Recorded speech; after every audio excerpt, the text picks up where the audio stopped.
ಗೌರಿ ಪರವಾಗಿ ಮಾತಾಡಿದ್ದಕ್ಕೆ ತುಂಬ ಕೋಪ ಮಾಡಿಕೊಂಡು ಏನು ಅನ್ಕೊಂಡಿದ್ದೀಯ ವಿವೇಕ್ ನೀನು ಅಂತ ಸರಿತಾ ಕೇಳ್ತಾರೆ. ಏನಾಯ್ತಮ್ಮ ಯಾಕೆ ಈ ಥರ ಹೇಳ್ತಿದ್ದೀರಾ ಅಂತ ಅಂದಾಗ, ಇನ್ನೇನು ಹೇಳಬೇಕು, ಎಷ್ಟೇ ಆಗಲಿ ಚಂಚಲ ನಿನಗೆ ಚಿಕ್ಕಮ್ಮ, ಅದೇ ಥರನೇ ನೀನು ಅವರಿಗೆ ಗೌರವ ಕೊಡಬೇಕು. ಅವರೇನೇ ತಪ್ಪು ಮಾಡಿದರೂ ಕೂಡ ನಾವು ಮಾತಾಡ್ತೀವಿ, ಅಂಥದ್ರಲ್ಲಿ ನೀನು ಅವರ ವಿರುದ್ಧ ಮಾತಾಡಿ ಇದು ಕೂಡ ನಿಮಗೆ ಅತ್ತೆ ಮನೆಯೇ, ಅದೇ ಥರನೇ ಗೌರಿಗೂ ಇದು ಅತ್ತೆ ಮನೆ ಅಂತ ಹೇಳಿದ್ರಲ್ಲ, ಅದು ತಪ್ಪಲ್ವಾ? ನೀನು ಗೌರಿ ಪರವಾಗಿ ಮಾತಾಡಿದ್ದು ನನಗಂತೂ ಒಂದು ಸ್ವಲ್ಪನೂ ಸಹಿಸ್ಕೊಳ್ಳೋಕ್ಕೆ ಆಗ್ತಿಲ್ಲ ಅಂತ ಚಂಚಲ ಹತ್ರ ನೀನು ಈ ಥರ ಮಾತಾಡಬಾರ್ದಾಗಿತ್ತು ಅಂತ ಸರಿತಾ ಹೇಳ್ತಾರೆ. ಅಮ್ಮ, ನಾನು ಬೇಕು ಅಂತ ಈ ಥರ ಮಾತಾಡಿಲ್ಲ. ಅಷ್ಟಕ್ಕೂ ನೀನು ಅಂದ್ಕೊಂಡಿರೋದು ತಪ್ಪು. ಇವತ್ತು ಗೌರಿ ಮಾಡಿದ್ದು ಸರಿಯಾಗಿತ್ತು, ಅದಕ್ಕೆ ನಾನು ಗೌರಿ ಪರವಾಗಿ ಮಾತಾಡಿದೆ. ಹಾಗಂತ ಗೌರಿನ ನಾನು ಹೆಂಡ್ತಿ ಅಂತ ಒಪ್ಕೋತಿದ್ದೀನಿ ಅಂತ ಅಲ್ಲ ಅಂತ ವಿವೇಕ್ ಹೇಳ್ತಾರೆ. ಅದನ್ನು ಗೌರಿ ಕೇಳಿಸ್ಕೊಂಡಿದ್ದ ತಕ್ಷಣವೇ ಆಶ್ಚರ್ಯ ಆಗುತ್ತೆ. ಇದೇನಿದು ಇವ್ರು ಹೀಗೆ ಮಾತಾಡ್ತಿದ್ದಾರಲ್ಲ ಅಂತ ಗೌರಿ ಅಂದ್ಕೊಂಡು ಯೋಚನೆ ಮಾಡ್ತಿರ್ತಾರೆ. ನೋಡಿ ಅಮ್ಮ, ನೀವೇನು ಅಂದ್ಕೊಂಡಿದ್ದೀರೋ ಅದು ಯಾವುದೇ ಕಾರಣಕ್ಕೂ ಯಾವತ್ತೂ ನಡೆಯೋದಿಲ್ಲ. ಹಾಗೆ ಅವ್ರು ಮಾಡಿರುವಂತಹ ತಪ್ಪು, ಮಾಡಿರುವ ಮೋಸ ಎಲ್ಲ ಕೂಡ ನೆನಪಿದೆ. ಅದನ್ನು ಯಾವುದೇ ಕಾರಣಕ್ಕೂ ನಾನು ಮರೆಯಲ್ಲ, ಹಾಗೆ ಕ್ಷಮಿಸೋದು ಇಲ್ಲ. ಈ ಮನೆಯಲ್ಲಿ ಗೌರಿ ಎಷ್ಟು ದಿನ ಇರ್ತಾರೋ ಅಷ್ಟು ದಿನಾನು ನಾನು ಅವಳ ಪರವಾಗಿ ಮಾತಾಡಬೇಕು, ಅದಕ್ಕೆ ಮಾತಾಡ್ತಾ ಇದ್ದೀನಿ.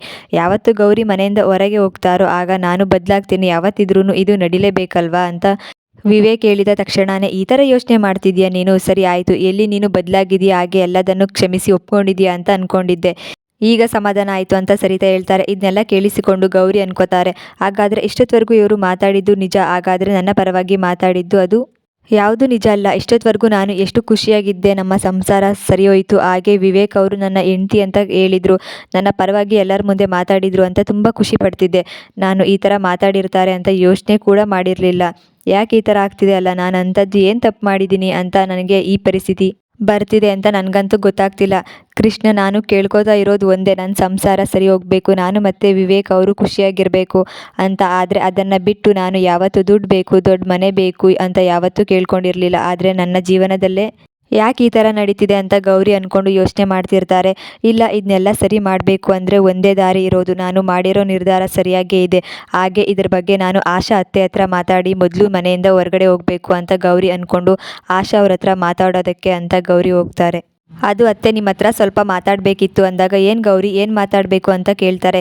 ಇಲ್ಲ ಅತ್ತೆ, ನಾನು ಮನೆಯಿಂದ ಹೊರಗಡೆ ಹೋಗಬೇಕು ಅಂತ ನಿರ್ಧಾರ ಮಾಡಿದ್ದೀನಿ, ಅದನ್ನು ಹೇಳ್ಬೇಕು ಅಂತ ಬಂದೆ ಅಂತ ಗೌರಿ ಹೇಳಿದಾಗ, ಗೌರಿ ಏನು ಮಾತಾಡ್ತಿದ್ಯಾ, ಮನೆ ಬಿಟ್ಟು ಹೊರಗಡೆ ಹೋಗ್ತೀಯಾ, ಏನು ಮಾತಾಡ್ತಿದ್ಯಾ ಗೌರಿ ನೀನು, ಏನಾಯಿತು ಅಂತ ಆಶಾ ಕೇಳಿದಾಗ ತಕ್ಷಣವೇ, ಇನ್ನೇನತ್ತೆ, ಅಲ್ಲ ನನ್ನ ಜೀವನದಲ್ಲಿ ಎಲ್ಲ ಸರಿ ಹೋಗುತ್ತೆ, ನನ್ನ ಸಂಸಾರ ಸರಿ ಹೋಗುತ್ತೆ ಅಂತ ಅಂದ್ಕೊಂಡು ಇನ್ನು ನಾನು ಇದೇ ಮನೆಯಲ್ಲಿ ಇದ್ದೀನಿ. ಆದರೆ ನನ್ನ ಸಂಸಾರ ಯಾವುದೇ ಕಾರಣಕ್ಕೂ ಸರಿ ಹೋಗಲ್ಲ, ಹಾಗೆ ವಿವೇಕ್ ಅವರು ಕೂಡ ಬದಲಾಗಲ್ಲ ಅಂತ ಗೊತ್ತಾದ ಮೇಲೆ ಇನ್ನು ಇಲ್ಲಿದ್ದು ಏನು ಪ್ರಯೋಜನ, ಅದಕ್ಕೇನೆ ನಾನು ಮನೆ ಬಿಟ್ಟು ಹೊರಗಡೆ ಹೋಗಬೇಕು ಅಂತ ನಿರ್ಧಾರ ಮಾಡಿದ್ದೀನಿ ಅಂತ ಗೌರಿ ಹೇಳ್ತಾರೆ. ಗೌರಿ, ಏನು ಹೇಳ್ತಿದ್ಯಾ ನೀನು, ನನಗೆ ಒಂದು ಅರ್ಥ ಆಗ್ತಿಲ್ಲ. ಇಷ್ಟೊತ್ತವರೆಗೂ ವಿವೇಕ್ ನಿನ್ನ ಪರವಾಗಿ ಮಾತಾಡಿದ್ರು, ನೀನೇ ನೋಡಿದ್ಯಲ್ಲ ಎಷ್ಟೆಲ್ಲ ಮಾತಾಡಿದ್ರು ಅಂತ. ಇದನ್ನೆಲ್ಲ ನೋಡಿದ ಮೇಲೆ ನೀನು ಯಾಕೆ ಈ ಥರ ಹೇಳ್ತಿದ್ಯಾ? ನನಗಂತೂ ವಿವೇಕ್ ಮಾತಾಡಿದ್ದ ನೋಡಿ ತುಂಬ ಖುಷಿಯಾಯಿತು, ಆದರೆ ನೀನು ಈ ಥರ ಮಾತಾಡ್ತಿರೋದನ್ನ ನೋಡಿ ಆಶ್ಚರ್ಯ ಆಗ್ತಿದೆ. ಏನಾಯಿತು ಗೌರಿ ಅಂತ ಆಶಾ ಕೇಳಿದಾಗ ತಕ್ಷಣವೇ, ಅದನ್ನೆಲ್ಲ ನಿಜ ಅಂತ ಅಂದ್ಕೊಂಡಿದ್ದೀರಾ? ನಾನು ಕೂಡ ಇಷ್ಟೊತ್ತವರೆಗೂ ಹಾಗೆ ಅಂದ್ಕೊಂಡಿದ್ದೆ. ಆದರೆ ಅವರು ನಾನು ತಪ್ಪು ಮಾಡಿಲ್ಲ ಅಂತ ಒಂದೇ ಒಂದು ಕಾರಣಕ್ಕೆ ನನ್ನ ಪರವಾಗಿ ಮಾತಾಡಿದ್ದು. ಅದನ್ನು ಬಿಟ್ಟು ನೀವು ಹೇಳೋ ಥರ ನನ್ನ ಹೆಂಡತಿ ಪರವಾಗಿ ಮಾತಾಡಬೇಕು ಅಂತ ಮಾತಾಡಿಲ್ಲ. ಇದನ್ನೆಲ್ಲ ನಾನೇ ಕೇಳಿಸಿಕೊಂಡೆ, ಅದಕ್ಕೇನೆ ನಾನು ಈ ಥರ ಮಾತಾಡ್ತಿರೋದು ಅಂತ ಗೌರಿ ಹೇಳ್ತಾರೆ. ಏನು ಮಾತಾಡ್ತಿದ್ಯಾ, ಯಾರ ಹತ್ರ ಹೇಳಿದರು ವಿವೇಕ್ ಅಂತ ಆಶಾ ಕೇಳ್ತಾರೆ.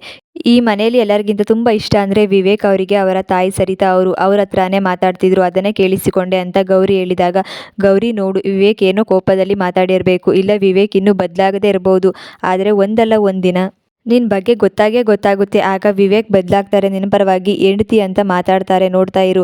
ಈ ಥರ ನಿರ್ಧಾರ ಮಾಡಬೇಡ, ನೀನು ಆರಾಮಾಗಿ ಇದೇ ಮನೇಲೇ ಇರು, ಈ ಮನೇಲಿ ಇರೋ ಅಂಥ ಅಧಿಕಾರ ನಿನಗಿದೆ. ನಾನು ವಿವೇಕ್ ಹತ್ರ ಮಾತಾಡ್ತೀನಿ, ವಿವೇಕ್ ಮನಸ್ಸಲ್ಲಿ ಏನಿದೆ ಅಂತ ತಿಳ್ಕೊತೀನಿ, ಅದಾದಮೇಲೆ ನಿನ್ನ ಹತ್ರ ನಾನು ಮಾತಾಡ್ತೀನಿ ಅಂತ ಆಶಾ ಹೇಳ್ತಾರೆ. ಇಂತಹ ಇನ್ನಷ್ಟು ಸೀರಿಯಲ್ ಸಂಚಿಕೆಗಳಿಗಾಗಿ ಈ ಚಾನಲ್ನ ಸಬ್ಸ್ಕ್ರೈಬ್ ಮಾಡ್ಕೊಳ್ಳಿ, ಹಾಗೆ ಸಪೋರ್ಟ್ ಮಾಡ್ತಾಯಿರಿ.